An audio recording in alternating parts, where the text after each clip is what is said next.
Okay, hello beautiful people. I'm doing a quick video talking about sperm. Yay! Well, there's a couple of things we'll talk about. Sperm as well as, well, maybe let's not talk about that. That is a great Photoshop. But we'll talk about sperm as well as why the web is fucked. So first thing we can do is let's put some background music. This is from Nikola Tesla's 369 code. He was obsessed with these numbers, and it took me some time to figure out, but it's quite fantastic. And also 432 Hertz was the original tuning of instruments, but there's a bit of a history over there. So what I suggest you do is you head on to your favorite DuckDuckGo instead of Google. Why not Google? Because the web is fucked. So if you go to duckduckgo.com, you just type it in. It's a search engine, but it doesn't work. It's actually a nice search engine. To give an example of it, protects your devices, protects your inbox. It's very, very, very nice. Anonymous searches, right? So it doesn't use your personal data, to sell to people. So this is why the web is fucked for other reasons. And I kind of feel a little bit guilty because I worked in digital marketing for a while. I was quite good at it. And sadly, a lot of the techniques we used were Freudian techniques on lack rather than, the reality of abundance. But I digress. Today we're talking about sperm. Sperm.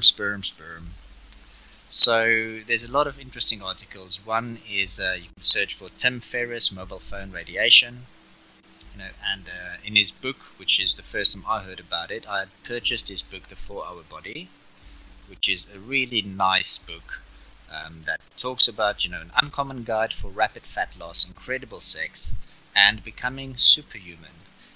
Maybe a little bit over advertising, but it's a great book.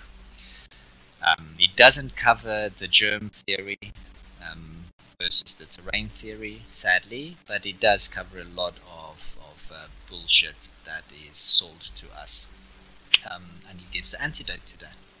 So if we go and have a look at the truth about abs, which is a program that you can do as well. In his book, it talks about most of the studies that were performed in the United States that conclude that no negative effect are funded. That there are no negative effects from mobile phones, even if you carry two in your pocket. All those studies are funded either directly or indirectly through sponsorship of the organizations that are doing the research, like the IEEE. They are funded by cell phone manufacturers and cell phone carriers. So does this prove malfeasance? No, but it does raise a couple of red flags.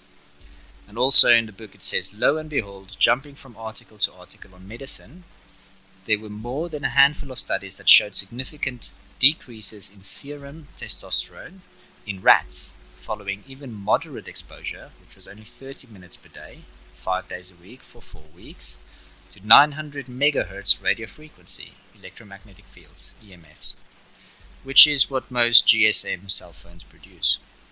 So it's exposed to mobile phone for 1 hour continuously per day for 28 days. The end result of the study was that the mobile phone exposure in the rats significantly reduced the percentage of mobile, I think it's mobile, not motile, I'm not sure. Motile, let's go and see what that means. Fine, motile. So motile is moving or having the power to move spontaneously. So just back to this article, after 1 hour continuously per day for 28 days, the end result was that the mobile phone exposure of the rats reduced their sperm, reduced the percentage. The conclusion was that mobile phones negatively affect semen quality and may impair male fertility.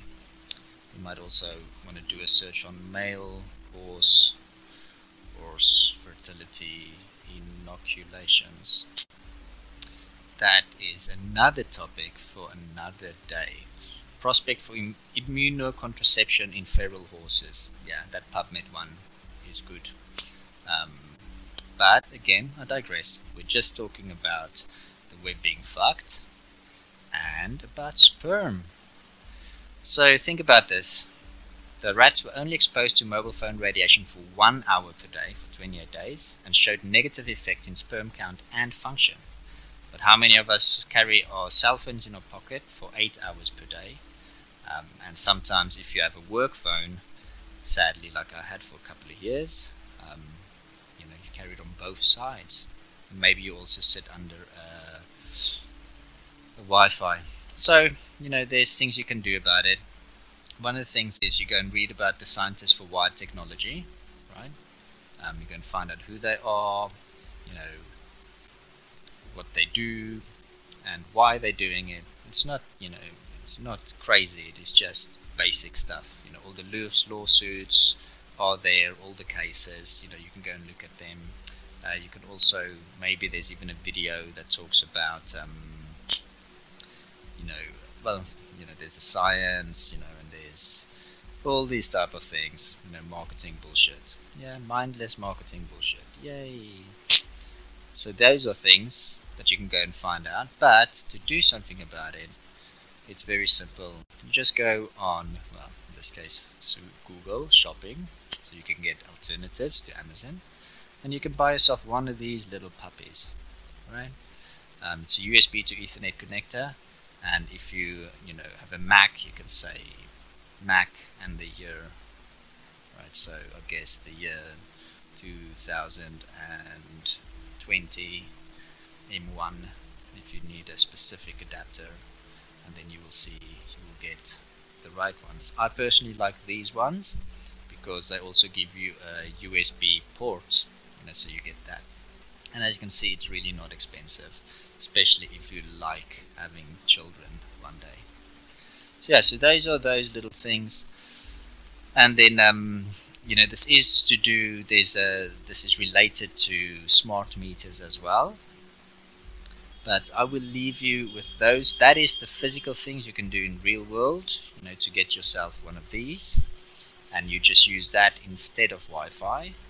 So even if your laptop is on airplane mode, your Wi-Fi might still be on, so make sure that is off. Now what you can do if you're never really going to use Wi-Fi, you can just open up the device manager. You do that by pressing the start menu and type in device manager, and when it opens up, you can look under network devices. Bluetooth is also one of those useless things, so you can just disable that. No one uses Bluetooth on their laptops, trust me. And you need to maybe go and look what that rune is. That's a beautiful history about that, Nordic history. So if you scroll down, you can see network adapters. You have all kinds of weird things depending on what your computer is doing. Like I have some additional adapters for interesting things that I do. But you can just select this, the dual band wireless, and again just disable it, right? And then you won't actually have wireless on your laptop anymore. Boom. Simples. And there you go. It is not a difficult thing to do. All of it is reversible. Again, you can just type in device manager in your start menu. You can go, if you need Wi-Fi because you're someplace that doesn't have cables, you can click update or enable device, and then after that you should have your Wi-Fi ability back again. Very simple. Again, last time you just click disable, and there you go. So less radiation. A lot of these studies are sadly only done in very, very small groups, and they don't use real world environments and things like that. So yeah, that is how you deal with that. I hope you've enjoyed this video. If you do enjoy this video or this type of content, you can subscribe to the channel, or you can leave a comment if you think this is batshit crazy and that the web is perfectly fine you know, and that there's no way,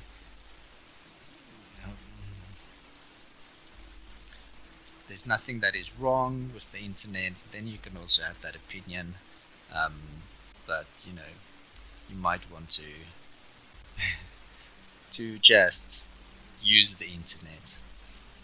There is one very funny video I can show you, which is music conspiracy music.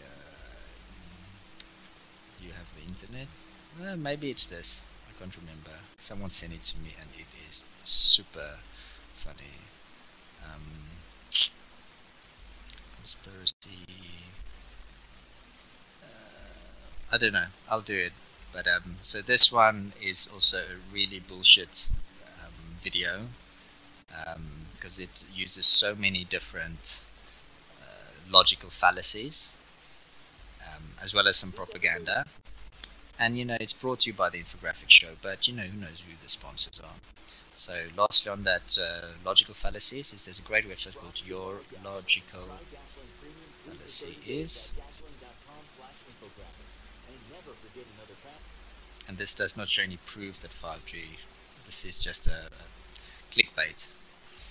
But Your Logical Fallacy is actually a great website, especially this particular fallacy called the straw man fallacy, which is often used all the time on TV. You can also buy these posters. I bought a poster and some cards and stuff from there before.